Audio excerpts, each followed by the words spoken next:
오늘 말씀은 고린도전서 9장 1절에서 14절 말씀이에요. 계속해서 사도 바울은 자신의 이제 사도직과 복음 전도자로서의 갖는 권리에 대해서 오늘 말씀을 하고 있습니다. 당시 고린도 교회에서는요, 사도 바울의 그 사도적 그 권위에 대해서 불만을 품고 또 핍박하는 자들이 있었어요. 그래서 특히 이 사도 바울의 이 복음 사역을 하면서 사도 바울이 이 경제적인 지원을 받지 않는 그런 거에 대해서 정말 사도냐? 모든 사도들은 다 이렇게 지원도 받고 하는데 사도 바울은 그렇지 않은 것을 보고 이렇게 사도 권위에 대해서 불만을 가진 사람들이 있었습니다. 여러분, 당시 그 헬라 문화권에는요, 많은 그 학자들이 있었어요. 그리고 교사들이 있었습니다. 이들은요, 후견인을 찾았어요. 항상 자기를 도와서 이렇게 같이 경제적으로나 지원해 줄 수 있는 후견인을 찾았습니다. 그래서 이 학자라고 하면 또 교사라고 하면은 이 후견인을 꼭 두었어요. 그런데 사도 바울은요, 그 후견인이 없었다는 겁니다. 그 후견인이 없이 그냥 복음만 전하는 일에 전념했다라는 것을 볼 수 있습니다. 그래서 당시에 그런 모든 그 문화의 그런 학자들은 이런 후견인들을 두었다라는 것이죠. 그런데 사도 바울은 복음만 전했어요. 어떻게 하면서요? 천막을 짓는 일로 또 일하면서 복음 전하는 일만 전념했다라는 겁니다. 그래서 사도행전 18장 3절에 보면은 업이 같음으로 함께 거하여 일을 하니 그 업은 장막을 만드는 것이더라. 또 5절에 보면은 실라와 디모데가 마게도냐로에서 내려오매 바울이 하나님의 말씀에 붙잡혀 유대인들에게 예수는 그리스도라 밝히 증거하니 그랬습니다. 그러니까 이 사도 바울은 당시에 그 모든 문화에서 이 후견을 두는 이런 교사들이나 또 학자들 또 많은 지도자들을 가는 상관없이 본인은 자신이 일을 하면서 복음을 전하는 일에 전념했다라는 것을 우리가 알 수 있습니다. 여기서 사도 바울이 하나님께 말씀에만 집중해서 복음을 전할 수 있었던 것은 바로 이 동역자들과 그 사도 바울의 복음을 듣고 믿는 그 믿음의 사람들로 인해서 사람들의 그 헌신 때문에 복음에 전념할 수 있는 줄로 믿습니다. 그래서 한마디로 얘기하면 당시 사도 바울의 후견인은요, 일반 사회적으로 보편적으로 있는 그런 권위 있고 또 부유한 사람들이 후견인이 아니라 바로 그 사도 바울의 복음 말씀을 듣고 바로 그 복음을 믿고 믿음의 성도들이 된 그런 많은 성도들이 바로 후견인이 된 줄로 믿습니다. 바로 이런 사람들이 지금 사도 바울의 후견인이 된 거예요. 이러한 사도 바울의 모습은 당시 고린도 교회 일부 사람들에게는 이해가 안 되는 겁니다. 어떻게 진짜 사도냐? 사도면은 이런 게 보편적으로 사도인 사람들이 이렇게 하는데 사도 바울은 그렇지 않다. 그래서 진짜 사도가 아닐 수도 있다. 이제 이런 생각들로 이제 사도 바울의 사도직 권위를 인정하지 않고 트집 잡는 일이 있었다라는 것입니다. 이에 대해서 사도 바울이 이제 고린도전서 9장 1절 2절 이렇게 얘기합니다. 내가 자유자가 아니냐, 사도가 아니냐, 예수 우리 주를 보지 못하였느냐, 주 안에서 행한 나의 일이 너희가 아니냐, 다른 사람에게는 내가 사도가 아닐지라도 너희에게는 사도니 나의 사도됨을 주 안에서 인친 것이 너희라, 이렇게 얘기를 하는 거예요. 그러니까 사도권을 인정하지 않는 그 성도들을 향해서 내가 예수님을 보았다라는 거예요. 사실 사도 바울은 예수님과 함께 다른 사도들처럼 이렇게 같이 사역을 했던 사도는 아닙니다. 그러나 사도 바울은 분명히 얘기하는 거죠. 나는 예수님을 보았다라는 것입니다. 그래서 사도행전 9장 3절에서 5절에 보면은 사울이 행하여 다메섹에 가까이 가더니 호련히 하늘에서 빛이 저를 들러 비추는지라 땅에 엎드러져 들음에 소리 있어 가라사대 사울아 사울아 내가 어찌하여 나를 핍박하느냐 하시거늘 대답하여 하되 주여 느시오니까 가라사대 나는 내가 핍박하는 예수라. 아멘. 그러니까 이렇게 사도 바울은 직접 예수님과 같이 동행하며 사역을 하지는 않았지만, 사역을 안 한 사도지만 그래도 예수님을 직접 만난 사람이 바로 사도 바울이라는 것입니다. 이것을 지금 얘기를 하고 있는 거예요. 그리고 또 한 가지 사도 바울은 이 내가 전한 복음을 듣고 그 복음으로 믿음의 성도들이 된 사람들이 바로 너희들이다라는 것을 얘기하고 있는 것입니다. 그래서 이 고린도 교회 성도들이 바로 믿음의 열매다, 이렇게 얘기를 하는 것이죠. 그것이 바로 증거라는 거예요. 내가 전한 복음을 너희들이 듣지 않았느냐, 듣고 너희들이 그 믿음의 열매가 된 곳이 바로 이 고린도 교회라는 것입니다. 여러분, 이 고린도 교회 설립이 누가 있습니까? 바로 사도 바울이 하신 거죠. 그러니까는 사도 바울이 2차 전도 여행 때 이제 바로 이 또 아덴에서 복음을 전하다가 어떻게 돼요? 쫓겨나지 않습니까? 그 쫓겨나고 또 고린도 지역으로 가게 되고 또 그 로마에서 쫓겨나온 브리스길라와 아굴라를 그곳에서 만나면서 또 천막일을 하면서 그곳에서 복음을 전하는 거죠. 그렇게 복음을 전하면서 세워진 교회가 바로 고린도 교회라는 거예요. 그러니까 결국 너희들의 이 믿음의 열매가 된 것은 바로 사도 바울이 전한 복음으로 인해서 이 열매가 이루어졌다라는 겁니다. 그것이 너희들에게 증거라는 거예요. 그리고 바로 사도된 증거라는 것을 얘기하고 있는 것입니다. 이처럼 사도 바울은 지금 다른 사람에게는 내가 사도가 아닐지라도 너희에게는 내가 사도다 이렇게 얘기하고 있는 것입니다. 이처럼 사도 바울은 이 복음 사도 바울은 자신의 사도권에 대해서 확증하며 얘기하고 있는 것이죠. 그러면서 자신의 사도권에 대해서 비판하는 자들에게 이제 구체적으로 조목조목 이렇게 얘기를 해 나가는 것입니다. 그 내용이 4절에서 10절까지 말씀이 되겠어요. 먼저 그 사도 바울이 이제 세 가지 권리에 대해서 얘기를 하고 이 정당성에 대해서 얘기를 하는 걸 볼 수 있는데요. 4절에 보면은 먹고 마시는 권이 없느냐 이렇게 사도 바울이 얘기해요. 그러니까 이 말씀이 뭐냐면 나의 복음을 듣고 그 복음으로 믿음의 사람이 된 성도들이 된 이 고린도 교회 사람들은 나를 부양할 권리가 있다라는 거예요. 예, 그 권리를 지금 사도로서의 권리를 갖는 권리를 지금 사도 바울이 얘기를 하고 있는 것입니다. 그래서 이 복음으로 세워진 이 고린도 교회로부터 나는 부양받을 권리가 있다. 이렇게 지금 얘기를 하는 것이죠. 또 예수님도 보시면은 70명의 그 제자를 파송하기 전에 부르시면서 이렇게 누가복음 10장의 7절에 보면 이렇게 얘기합니다. 그 집에 위하며 주는 것을 먹고 마시라. 일꾼이 그 삭슬 얻는 것이 마땅하니라. 이 집에서 저 집으로 옮기지 말라. 이렇게 얘기하셨어요. 또 예수님께서 마태복음 10장 10절에도 보면 12 제자에게 이렇게 얘기합니다. 여행을 위하여 주머니나 두 벌 옷이나 신이나 지팡이를 가지지 말라. 이는 일꾼이 저 먹을 것을 받는 것이 마땅합니다. 이렇게 얘기합니다. 그러니까 이 복음을 전하는 자들은 바로 이 복음을 듣고 믿는 자들이 후견인이 돼야 되는 것입니다. 아멘입니까?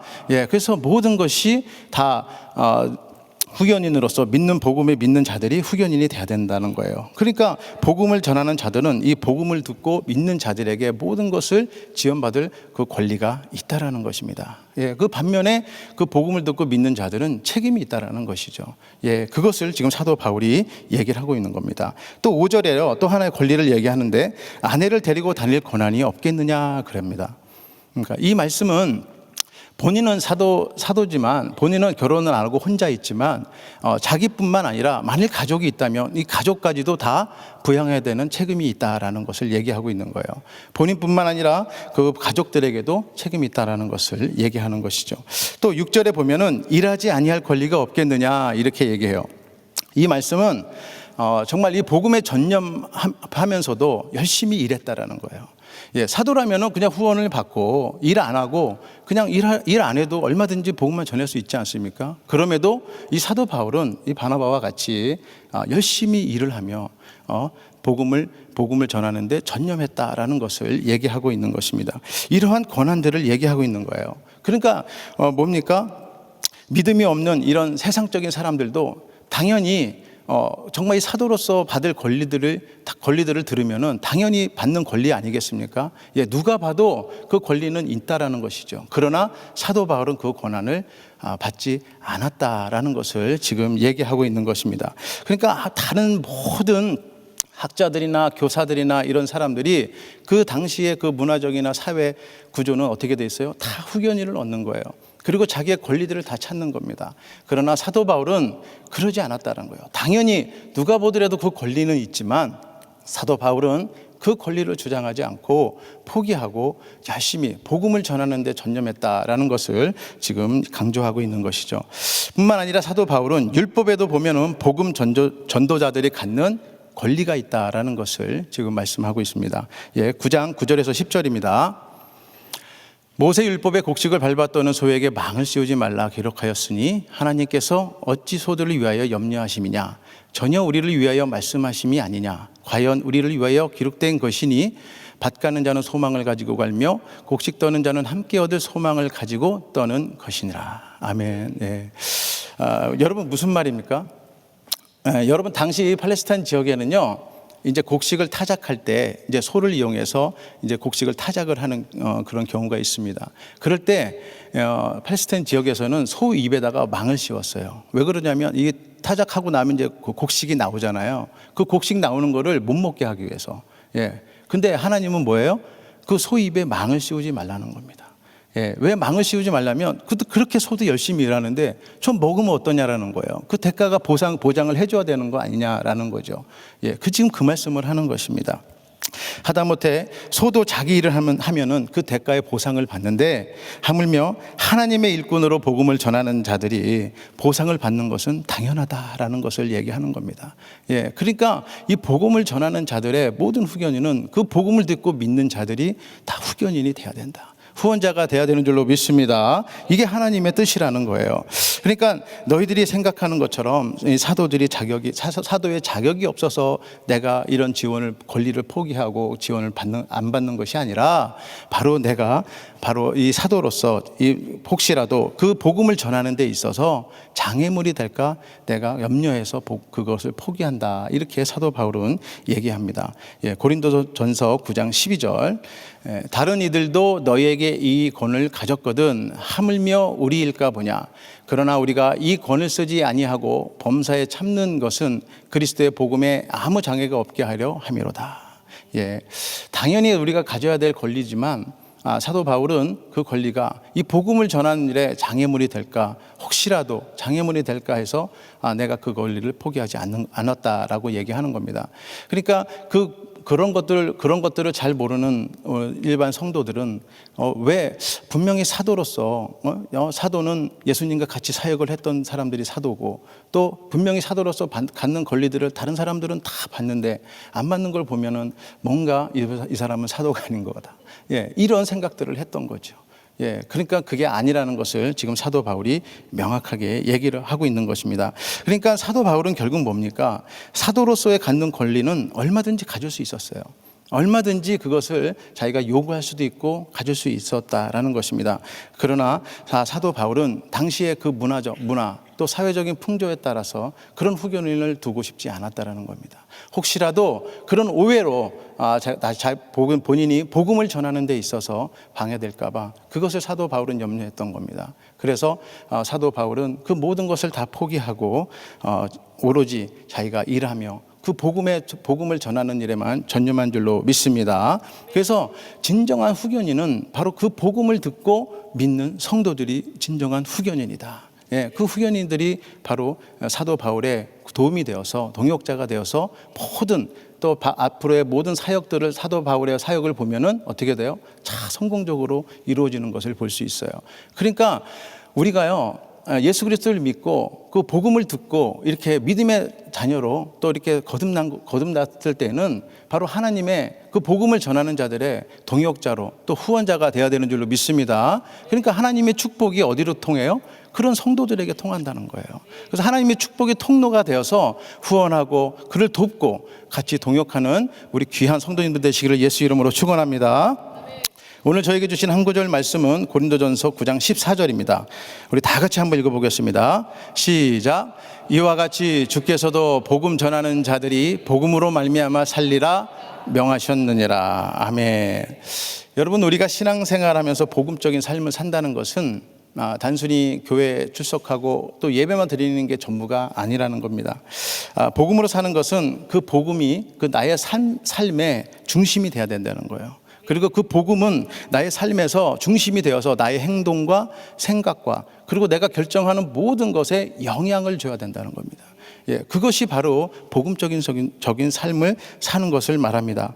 다시 말해서 우리가 생각하고 행동하고 결정하는 그 모든 것들이 다 어떻게 돼요?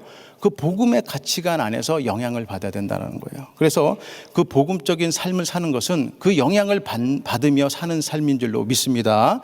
예, 그런 복음적인 삶을 사는 거예요. 그래서 이 14절 말씀을 이 원문적인 어떤 형태로 다시 한번 이렇게 우리가 읽어보면은, 또한 이렇게 주께서 복음을 선포하는 자에게 복음으로부터 살도록 명령하셨다, 이런 얘기입니다. 그러니까 복음을 전하는 자들은요, 그 복음을 전하는 그 복음으로 살도록 돼 있다라는 거예요. 아멘입니까? 예, 그래서 복음을 전하는 자는 그 복음을 전하는 일로 필요한 모든 것들은 그 복음을 전하는 일로 인해서 필요를 보장받는다. 보장받는다 이렇게 얘기를 하는 거예요. 그러니까 사도 바울은 자신의 권리보다 가장 먼저 생각하는 게 뭐예요? 바로 복음을 전하는 자로서 충성된 그 모습을 열심히 자기의 사명을 감당해 나갈 수 있었다라는 것을 볼 수 있습니다. 세상의 후원이 아닌 복음에 전념할 때 하나님께서 그 열매로 맺는 그 믿음의 공동체가 후원자가 되어서 바로 계속해서 복음을 전할 수 있도록 모든 필요한 것을 채우시고 역사하시는 줄로 믿습니다. 자, 그렇다면 우리가 복음으로 살아가는 삶은 어떤 삶이 있을까? 첫째는 복음은 우리의 삶을 완전히 변화시키는 하나님의 능력이다라는 겁니다. 여러분, 복음은 단순히 우리에게 구원을 주는 걸로 끝나면 안 됩니다. 구원의 감격은 그 이상의 어떤 더 큰 것도 없죠. 그러나 구원받고 하나님의 자녀가 우리들은요, 그거 구원으로 끝나는 것이 아니라 복음의 중심이 되어서 우리의 모든 행동과 모든 사역과 모든 일에도 하나님의 그 복음의 영향을 받아서 살아야 된다라는 것을 얘기합니다. 그래서 사도 바울은 로마서 1장 16절에서 또 이렇게 얘기합니다. 내가 복음을 부끄러워하지 아니하노니 이 복음은 모든 믿는 자에게 구원을 주시는 하나님의 능력이 됨이라. 첫째는 유대인에게요, 또한 헬라인에게로다. 이렇게 얘기합니다. 그러니까 이 복음의 능력에는요, 우리를 구원하는 능력도 있지만 우리를 내 마음 가운데 하나님의 자녀가 된 우리를 또 하나님의 성품으로 변해가는 능력이 있는 줄로 믿습니다. 그래서 이 복음을 우리가 붙들고 가야 되는 것은 나를 변화시키는 능력이 있기 때문에 그런 거예요. 그래서 우리가 새로운 피조물로 거듭나게 되는 것이죠. 우리는 복음을 단지 듣는 그런 지식으로 아는 것이 아니라 나의 삶에서 적용하고 또 나의 삶을 변화시키는 그런 복음의 능력을 경험하는 저 여러분 되시기를 바랍니다. 그랬을 때 우리는 새롭게 거듭나게 되고 하나님이 기뻐하시는 그런 모습으로 변해가는 거예요. 그래서 내 안에 성령님이 나의 성품을 하나님의 성품으로 하나씩 변해가는 겁니다. 저와 여러분들은 그런 하나님의 변화되는 그런 능력을 받는 저와 여러분 되시기를 바랍니다. 그래서 세상적인 가치관을 쫓는 것이 아니라 복음의 가치관을 따라 살아가는 삶, 그것이 바로 복음의 능력을 받으며 사는 사람의 삶이다라는 것이죠. 자, 두 번째는 복음 전파는 모든 그리스도인들의 책임이며 사명이다라는 것입니다. 복음으로 말미암아 삶이라. 이것은요, 책임이 있다라는 거예요. 책임이 있고 사명이 있다라는 것입니다. 그래서 고린도전서 9장 16절인데요. 내가 복음을 전할지라도 자랑할 것이 없음은 내가 부득불할 일임이라. 만일 복음을 전하지 아니하면 내가 화가 있을 것이미로다. 그러니까 당연히 해야 될 일이라는 거예요. 그래서 복음을 전하는 일은 선택이 아니라 바로 뭐예요? 우리 모든 그리스도인들에게 주어진 책임과 사명이다. 아멘. 책임과 사명인 줄로 믿습니다. 그래서 마태복음 28장 19절에 20절, 하나님께서 우리에게 주신 대위임 명령입니다. 바로 우리 교회의 뭐예요? 비전이에요. 비전. 우리 한번 다 같이 읽어보겠습니다. 시작. 그러므로 너희는 가서 모든 족속으로 제자를 삼아 아버지와 아들과 성령의 이름으로 세례를 주고 내가 너희에게 분부한 모든 것을 가르쳐 지키게 하라. 볼지어다 내가 세상 끝날까지 너희와 항상 함께 있으리라 하시니라. 아멘. 하나님께서는 이 시간에도 우리와 함께 계시는 줄로 믿습니다. 그러니까 복음적인 삶을 사는 것은 바로 뭐예요? 우리가 그리스도인으로서 복음을 전하는 책임이 있고 사명이 있다라는 것입니다. 바로 이 고린도 교회가 복음을 전하는 자에게, 바로 이 사도 바울에게 모든 책임이 있는 거 아니겠습니까? 후원해야 되는 책임이 있는 것처럼 우리 그리스도인들도 또 바로 이 주님이 주시는 이 사명에 책임이 있고 사명이 있다, 이런 얘기를 하는 것입니다. 우리 교회도 보면은 그동안 정말 이 많은 일들을 해왔지 않습니까? 세계 선교 사역을 감당하며 또 앞으로 뭐예요? 또 세계 선교 마무리를 위해서 열심히 달려가고 있지 않습니까? 이 지나온 모든 세월들을 보면은요, 어느 세상에 어떤 후원자를 찾은 게 아니라는 거죠. 바로 이 믿음의 공동체에서 그 믿음의 공동체가 후원이 되어서 그 모든 사역들을 다 감당해 나온 줄로 믿습니다. 지금까지 걸어온 거예요. 그러니까는 우리의 진정한 후견인과 후원자는 바로 믿음의 사람들이라는 것이죠. 이 일을 할 사람들은 우리는 책임이 있다. 그리고 그것이 사명이다라는 줄로 믿습니다. 그래서 우리가 계속해서 복음을 전해야 되는 거예요. 그래서 우리의 삶이 복음의 통로가 되시기를 바랍니다. 마지막으로 세 번째는 복음의 삶은 궁극적으로 승리의 삶을 살게 된다라는 것입니다. 그러니까 복음을 전하다 보면요, 어려운 일이 있어요. 우리 오늘 사도 바울 말씀도 보면은, 고린도전서 말씀도 보면 사도 바울이 오히려 사도직이 너 진짜 사도 맞냐? 이런 것들을 하지 않습니까? 그래서 고린도전서 전체 내용을 보면은요, 계속해서 불만 얘기하는 거예요. 이건 이렇고 저건 저렇고 도대체 이게 뭡니까 저게 뭡니까? 이런 얘기를 하는 겁니다. 그러니까 복음을 전하는 삶은요, 이 편안한 길이 아니라는 거예요. 항상 편안한 길은 아니라는 거예요. 고난이 있고 그런 어려움들이 늘 있다라는 것입니다. 그러나 그 고난과 희생을 동반하는 우리가 삶이라 할지라도 어떻게 돼요? 결국에는 승리하게 되는 줄로 믿습니다. 그러니까 이 고린도 교회 성도들만 보더라도 사도 바울한테 계속해서 갈등이 일어나잖아요. 갈등이 일어나는 거예요. 그래서 때로는 복음을 전하면서도 성도들과 또 믿음의 공동체에서 갈등들이 있을 수 있다라는 것입니다. 요한복음 15장에도 보면은 예수님께서 제자들에게 이런 얘기를 해요. 내가 너희를 택하였으므로 세상이 너희를 미워한다, 이렇게 얘기합니다. 그러니까 우리 모두는 예수님이 택하신 거예요. 하나님이 우리를 택하셨어요.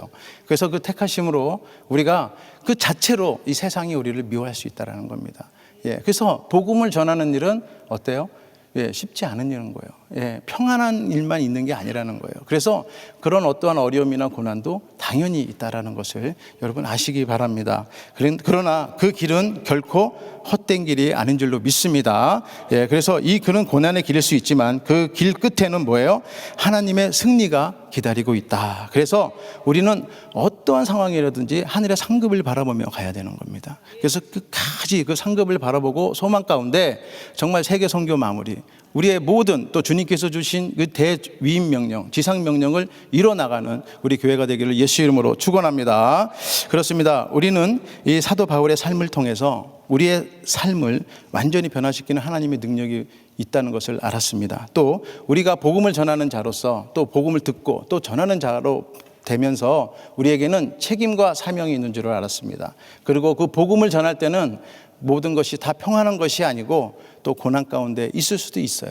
그러나 결국 뭐예요? 하나님께서는 우리를 승리로 이끄시는 줄로 믿습니다. 이제 우리는 복음 안에서 새롭게 다시 시작하길 원해요. 그래서 다시 새롭게 그 복음 안에서 시작하면서 복음으로 말미암아 살아가는 삶으로 우리 모든 성도님들이 정말 하나님 앞에 영광 올려드리고 끝까지 승리하며 또 임무와 책임과 사명을 감당하는 저와 여러분 되시기를 주님의 이름으로 축복합니다. 기도하겠습니다. 하나님 아버지 감사합니다. 오늘도 하나님께서 우리가 다시 복음으로 다시 살 수 있도록 인도하시니 감사를 드립니다. 그 삶을 통해서 하나님 영광 받으시고 우리가 끝까지 승리하며 나갈 수 있도록 인도하여 주시옵소서. 감사드리며 예수님의 이름으로 기도드렸사옵나이다. 아멘. 우리 말씀 생각하시면서 주님 다시 오실 때까지 찬양합니다.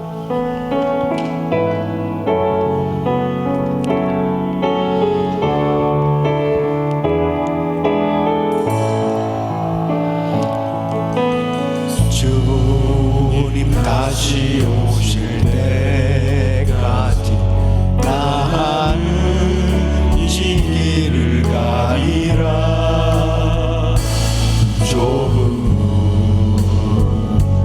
좁은 길 나의 십자가 지고 나의 가는 나는 주님을 보리라. 영광의 내 주님 나를 맞아주시. 두 손 높이 드시고 주님 다시 오실 때까지 나는 일어나 달려가리라. 주의 영광 온 땅도 불때 나는 일어나 노래하리. 내 사모하는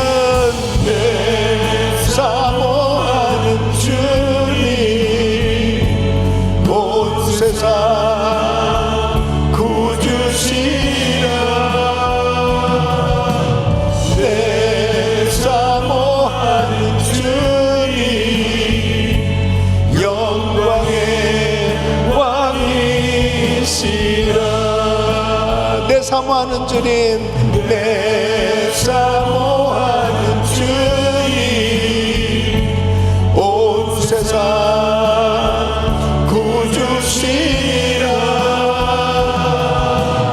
내 사모하는 주님 영광의 왕이시라.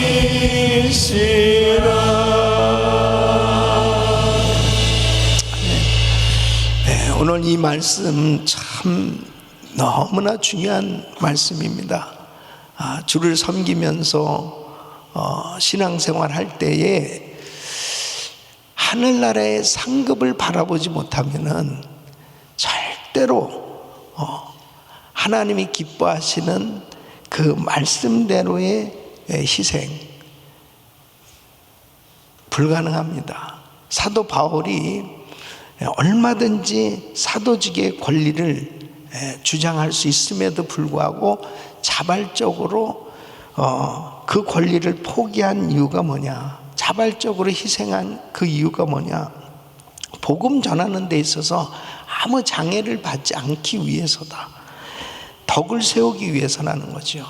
복음만 전해질 수 있다면. 그래서 사도 바울은 사실 얼마든지 결혼할 수도 있고, 그리고 또 이 대가를 받아가면서 사역할 수 있음에도 불구하고 자비량으로 사역하면서 그렇게 선교 사역을 할 수 있었던 그 이유가 뭐냐면, 어찌 하든지 간에 복음을 전하는 데 있어서 방해받지 않도록 더 효과적으로 복음이 전해지기를 위해서 모든 것을 다 자발적으로 희생하려고 했던 그 이유가 하늘나라의 상급을 바라본 거예요. 그러니까 참 지혜로운 사람은요, 지혜로운 사람은 만일 내가 정말 얼마든지 이렇게 권리를 주장하고 그 대가를 받을 수 있음에도 불구하고 그런 것들을 포기하고 희생하는데 더 열심을 낼 수 있는 그런 신앙인들이 될 수 있어요. 이게 영적으로 하늘나라 상급이 보여져야만 이게 가능한 겁니다. 내가 할 수 있는 어떤 은사가 있어요. 그다음 어떤 대가를 얼마든지 내가 요구도 할 수 있고 받을 수 있는데 그것을 포기하는 그 이유는 하나님 아버지가 하시고 하나님께서 상급 주시는 것이 더 크기 때문에 그게 보여져야 됩니다. 그게 보여지는 사람이 돼야 돼요. 신앙의 수준이. 그러니까 우리 교회가 23년간 자체 성전이 없이 계속 얼마든지 우리 자체 성전을 만드는 것, 여기에 더 주안점을 뒀으면 그만큼 선교 못했을 거예요. 그런데 먼저 그의 나라와 그의 의를 구하는 것이 복음 전하는 일이기 때문에 그 일에 전적으로 헌신을 했더니 하나님께서 어느 날 때가 되니까 우리가 모아가지고 할 수 없을 만큼의 이런 아름다운 성전을 필요하니까 주시더란 말이죠. 주신다고 해요. 하나님의 대가, 하나님께서 정말 위로해 주시고 격려해 주시고 상급을 주시는 것은 내가 받는 그 얼마 받는 거하고는 비교할 수 없는 어마어마한 하나님의 축복이 있다니까요. 그러니까 어떤 사람 정말 이렇게 그 자기의 시간, 자기의 물질, 자기의 은사, 자기의 모든 것을 다 해가지고 그렇게 헌신한 사람들 있잖아요. 그 세상적으로 보면 좀 바보 아니야 저거? 요구 좀 해. 너도 받아. 너도 얼마든지 그렇게 해. 그런데 그럴 수 있음에도 불구하고 안 해. 더 헌신하고 더 자기 것 더 아끼지 않고 더 희생하고 더 드리는. 누구 때문에? 하나님 아버지. 내 받은 은혜가 너무나 크고, 그리고 하늘나라에서 받을 그 상급이 보여지면 내 것을 희생할 수 있는 거예요. 그게 진짜 지혜는 정말 멋진 인생이 되어지는 것입니다. 이게 영적으로 보여지지 않으면요, 조금 일하고 다 요구하는 겁니다. 나 이만큼 일했으니까 나도 이만큼 대가를 받아야 되고, 그게 한번 보여지기 시작하면 하늘나라가 안 보여요. 절대 하늘나라가 안 보입니다. 하늘나라 상급이 안 보여요. 나 이만큼 일했으니까 나 이만큼 대가를 받아야 되고, 내 이만큼 권리를 주장해야 돼. 이렇게 되기 시작하잖아요. 그러면 하나님의 나라하고 상관없는 그냥 사꾼으로 전략하는 것입니다. 정말 하늘나라 상급이 보여지는 그 사람, 내가 얼마든지 내 거 가지고 쓸 수 있음에도 불구하고 나의 것을 절제하고 포기하고 하나님의 일에 전폭적으로 들여질 수 있는 사람. 세상적으로 보면 미련하고 바보죠. 어떻게 저렇게 바보같이 사냐? 그런데요, 바보가 아닙니다. 가장 큰 지혜로운 인생이 되는 거예요. 그게 멋진 거예요. 지나놓고 나서 보세요. 야, 하나님의 그 보상이 한번 떨어지잖아요. 이거는 내가 그냥 세상에서 주의 일을 하면서 받는 그 대가, 이거는 비교할 수가 없는 어마어마한 하나님의 축복이 있다고요. 그래서 저는 제가 참 이 목회자로서 이 하늘나라의 상급을 더 쌓아야 되는데, 내가 여기서 다 받아버리면은 나 이거 하늘나라의 상급이 참 없는데, 어떤 때는요, 진짜 제가 솔직하게 지금 말씀드리지만은, 정말 도전이 돼요. 우리 성도들은 바깥에 나가가지고 열심히 일해가지고 그것을 또 헌금하면서 교회 와서 또 봉사까지 해가면서, 뭐 월급 받고 봉사합니까? 또 교회 와서 헌금하고 봉사하고 그렇게 애를 쓰고 수고하는데, 야, 난 이거 정말 이 도전을 받을 때가 있어요. 우리 성도들 가운데 나보다 상급 더 받을 것 같아가지고 내가 약간 좀 나 좀 정신 차려야 될 텐데, 내가 저도 새벽부터 밤까지 이렇게 뛰고 있지만은, 여러분, 나를 위해서 이렇게 뛰는 거예요. 여러분, 나 상급 받기 위해서. 내가 뭐 월급 받기 위해서 뭐하러 이렇게 합니까? 새벽부터 밤까지. 나 아버지한테 잘 보이려고 그러는 건데, 이거 비밀 얘기하면 안 되는데, 이거. 지혜로운 사람은요, 조금 일하고 대가를 요구하지 않습니다. 아버지가 알아주시면 되고, 어떻게 하면 하늘나라 상급을 쌓을까? 그 비밀을 깨닫는 사람은 헌금하는 것도 그래요. 그 비밀을 깨달은 사람이 하는 거지, 절대로 그 하늘나라가 보여지지 않으면 헌금 안 됩니다. 헌금 안 돼요. 봉사 안 됩니다. 희생 안 해요. 누가 희생하려고 그럽니까? 바보지. 왜 이렇게 사도 바울이 바보짓을 합니까? 다른 사람들 다 결혼하고 다 권리 주장하면서 다 이렇게 받으면서 일하는데, 왜 사도 바울은 텐트 메이커로 그렇게 핍박을 받아가면서 이런 바보짓을 뭐하러 합니까? 바보가 아니고 사도 바울이야말로 하늘나라가 보여진 사람이기 때문에 하늘나라를 품고 산 인생이란 말이에요. 이 세상적으로 보면 바보죠. 그러나 진정한 축복자, 승리자가 된 것입니다. 우리 성도님들에게 영적인 눈이 열려지길 바라고요. 어떻게든지 아버지가 기뻐하시는 하늘나라 상급 쌓는 삶 되시기를 축원합니다. 두 손을 가슴에 모으시고 몸이 아픈 분들 아픈 곳에 손 얹으십시오. 거룩하신 아버지 하나님, 하늘나라가 보여지게 하여 주시옵소서. 하늘나라 상급 쌓는 삶 되게 하여 주시옵소서. 아버지 하나님, 우리 인생이 아버지 하나님 육에 속한 인생 되지 말게 하시고 영에 속한 인생 되게 하여 주시고, 육의 것은 잠시요 영의 것은 영원한 것이기에 하나님의 나라를 위해서 어떻게든지 정말 주님 앞에 아름답게 드려지는 복된 인생 되게 하여 주시옵소서. 연약한 육신들 아버지 하나님 만져주시옵소서. 예수 그리스도의 이름으로 명하노니 모든 병만은 떠나 갈지어다. 암세포는 없어질지어다. 불치병 깨끗함 받을지어다. 공황장애 우울증 불면증 떠나갈지어다. 주여 만져 주시옵소서.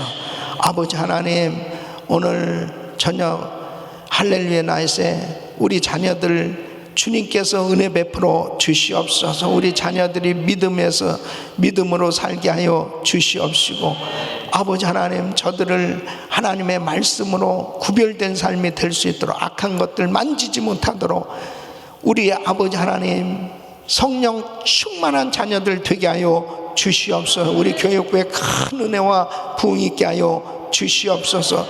오늘 할렐루야 나잇의 모든 프로그램 가운데 온 가족들이 행복해하고 은혜 받는 시간 되게 하여 주시옵시고, 예손 모임을 축복해 주시고 우리 환자들 다 고침받게 하여 주시옵소서. 치유하여 주시옵소서. 여호와 라파 치유하시는 하나님의 은혜로 아버지 하나님 회복시켜 주시옵소서. 이제는 우리 주 예수 그리스도의 은혜와 우리 하나님 아버지의 근원하신 사랑과 성령님의 감동 감화 교통 충만하옵신 은총이 복음으로 살기를 원하는 모든 성도들 머리 위 이제로부터 영원토록 함께 있을지어다. 아멘.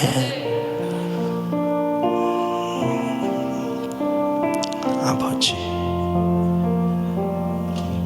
감사합니다. 자, 이제 기도하실 자리 잡으시고 그리스타임 기도 제목들 가지고 기도하십니다. 담임 목사님 가정과 사역을 위해서 기도해 주시고, 오늘 예순 모임 때 정말 안수하고 기도할 때 성령님 역사해 주셔서 신의 은사가 나타날 수 있도록 더 강력한 은혜로 역사해 주시기 위해서 기도해 주세요. 금요 집회 또 주일 이 말씀 준비하고 있습니다. 위에서 계속 기도해 주시기 바라고요. 오늘 한 부서는 체육국입니다. 권상우 목사님과 김정기 장로님 또 부원들 위해서 기도해 주시길 바랍니다. 오늘 한 분의 그 선교사님 한 가정은 파푸아뉴기니아에서 사역하는 김은용 남영미 선교사님 가정입니다. 이분들 가운데 이 부인인 남영미 선교사님은 지금 그 투병을 하고 있어요. 제가 안산 빛납교회 갔을 때 그곳에 와서 기도도 받았는데 꼭 회복돼서 임지로 가서 사역할 수 있도록 위해서 기도해 주시길 바랍니다. 자, 오늘도 큰 은혜 받기 위해 주여 부르짖고 기도합니다. 주여 주여 주여 거룩하시고 존귀하시고